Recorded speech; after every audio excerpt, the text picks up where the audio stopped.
anymore. Na parang hindi na po, parang feeling ko wala na po kami sa phase na kung parang para lang mag-work yung love team kasi alam po namin pareho na hindi naman yun lang po ang formula or na parang hindi naman po hindi po yun ang kailangan para mag-work ang isang love team. Siguro po with me personally what we have, I think it's something that we don't want to put any pressure on. It's something that we don't want to, alam mo yun, na hindi naman kailangan palakihin or something. Hindi siya kailangan, kumbaga ako po mismo, ayoko siyang gawing topic, ayoko siya maging topic of publicity because it's something na hindi naman, kumbaga, basta we know that we work well together and it's nice working with him kasi syempre po, he's very professional, ganyan, he's very involved and yun po. Yeah, thank you very Thank you, well Tito. said. About you, Wilbert, what's your take? Yung sinabi niya po. Okay, copy and Ang paste. copy paste lang po. Hindi po. Pero okay, baka magtampo, may dalawa kasi sa support nyo na super close ko, no? Bandog and TJ, I'll take this opportunity na mag-hi sa inyo. Hindi ako magtatanong. Hi. Joke yan. Hindi, pero Bandog, parang pagkakita ko dun sa nilabas to days ago sa social media, natuwa ako, sabi ko, ay, parang bagay siya sa PMAC, di ba? Siyempre, your dad is a comedy king. Siyempre, we all know that this is a comedy movie. Nung bata ka pa lang, ang galing-galing mo na, di ba? So, na-excite ka when the Del Rosario told you about this project. Actually, kuya, kinabahan ako eh. Kasi after nung humalong, nag-change na ako ng genre eh. Drama na ako eh. Pero of course, sobrang thankful ako kay The Boss Cake, kay Ma'am Veronique sa buong Viva, kay Direk Cake.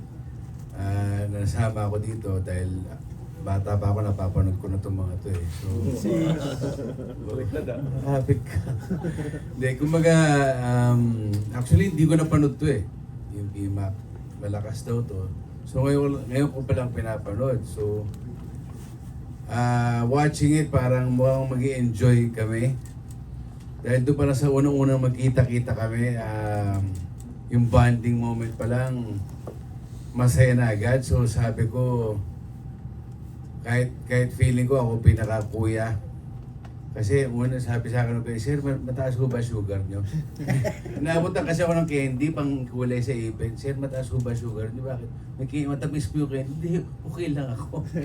Bata pa ako, di ba? So, pero looking forward because working with TJ, Wilbert, lalo si Wilbert, Gian, si Jairus, bata pa ako, pinapanood ko na yan. Si Bea, parang pamilya ko na yan. So, sobrang enjoy. Feeling ko itong movie na to in our own Filipino way. Kasi ginawa ng Thai, ginawa ng Indonesian. So it's a Filipino attack, right, direct. Feeling ko isa to sa mga mapagmamalaki ng generation ngayon.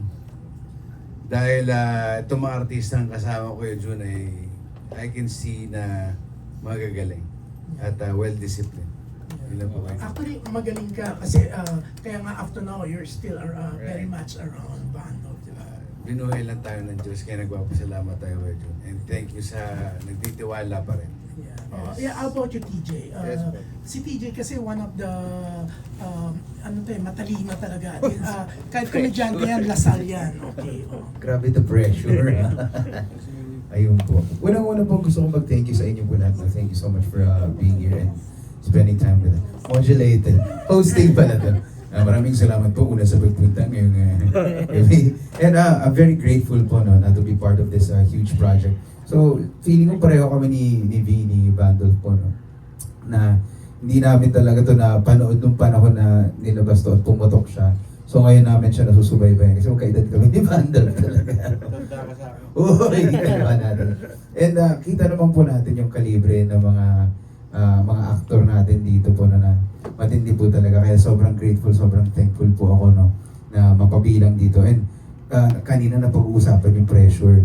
feel ko siya. Grabe the pressure, oo. Pero excited po ako and I'm looking forward to working with these people, especially si Direk Victor, isang napakaluwit po talaga na director na maganda lagi yung collaboration namin ni Direk pag may kailangan siya na TJ, kailangan ko ng ganito, kaya mo ba yung ganito? Opo, Direk. TJ, yung ganito, kaya mo ba i-push yung ganito? Opo, Direk.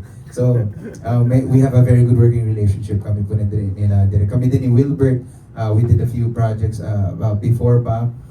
Si Jairus, idol ko rin to, bata ba talaga ako, pinapanood ko na rin siya talaga, no? O, si G, tuwan-tuwa naman ako na, nung una kasi sabi ko, shucks, sino ba to? Hindi ko, I know the name, I know that, hindi ko ano yung face doon sa name. Sabi, saan ko ba ito na, hindi pala nakikita, naririnig pala. Oo, tapos sinabi sa akin gano'n, si G, sa Cup of Joe, oh my God, kaya unang chika ko agad kay James. Sabi ko, G, alam mo ba, ginamit ko sa reels ko yung music mo nung nagdadrama ako, tutunan mo. Pinapanood ko pa sa akin, sabi niya, in fairness, oo nga, no. So, yun, magandang bonding namin yun yung nangyari. So again, salamat po for being here. And of course, maraming salamat po sa Viva, kana Boss Vincent, Boss Vic, sa lahat po. And I love you all. Ending stage. Something lang. Sorry. Syempre, doing comedy till now, for me, is I'm so thankful kasi I'm continuing the legacy of my dad. Yes. Diba? Hindi lang ako, we have Boy to, we have Eric, we have Epi. Kumbaga, pag pinagsama-sama kami, at nagpapasalamat ako kay Boss Vic for always putting that in my mind na telling me mag-comedy ka. So, sobrang thankful ako kay Boss Vic, kay Ma'am Veronique. At sa pagtiwala nila sa akin na kahit action star ako, mag-comedy daw ako. Thank you. Again, thank you so much, Sir Jun, for that wonderful questions. And thank you so much po sa pagsagot naman. Followed by, from Philippine Star, Ms. Charmy Paguno. Hello. Hello po. Sa lahat ng cast, based dun kasi sa storyline, it's a theme na love and friendship. So, would you choose love over friendship? Ay, grabe. Gawin mo na, kuya. Grabe yung kuya ka. Walang bawi Wala. Ang hirap bumawi dun ha. Nawala. Isipin mo muna ba? Love or friendship po. Oh my gosh. Ano pong sitwasyon, bali? As in, paano ba? Sa storyline. Oh my gosh. Ina-apply ko agad sa totoong buhay ko. Kaya nahirapan agad. Adaptation agad. Personal adaptation agad. Kung sa pelikula po ang pagbabasigan siguro, I would choose siguro love. Lalo kung yung partner ko, nakikita ko rin na ganun din ka-dedicated para sa akin din. Then why wouldn't I give my everything to that person? Aww. I think the right love and the right friends, hindi ka papipiliin, which is, diba? Parang malalaman din nila eventually dito sa PIMA na yun nga, yung right love and yung right friends is hindi ka dapat pinapapili, which is which. Ganda. Galing ni kuya.